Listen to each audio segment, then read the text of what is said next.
Hi, అందరు ఎట్లున్నారు? బాగున్నారా? నేనైతే బాగున్నాను. మీరు కూడా బాగుండాలని మనస్ఫూర్తిగా కోరుకుంటున్నాను. ఈరోజు ఒక మంచి మాట, అదేంటంటే నీతో అవసరం లేకుండా ఎవ్వరూ నేను ఇష్టపడరు. ఎందుకంటే స్వార్థం మనిషి జన్మ హక్కు కాబట్టి. ఈ రోజుల్లో మనుషులకి ప్రేమాభిమానాలు ఎక్కడున్నాయి? స్వార్థమే కదా ఉంది. అలా అని లోకంలో అందరు స్వార్థపరులు ఉండరు.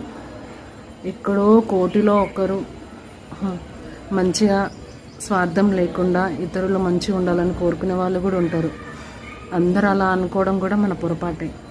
కానీ ఎక్కువ మటుకైతే ఈ ప్రపంచంలో స్వార్థపరులే ఉన్నారు. ఎవరు ఎలాంటి వాళ్ళో తెలుసుకొని మనం ముందుకు జీవనం సాగిస్తూ ఉండాలి. మంచి వాళ్ళు ఎవరు, చెడ్డ వాళ్ళు ఎవరు తెలుసుకొని బ్రతకాలి ఈ లోకంలో. లేకుంటే తొక్కి పడేస్తారు.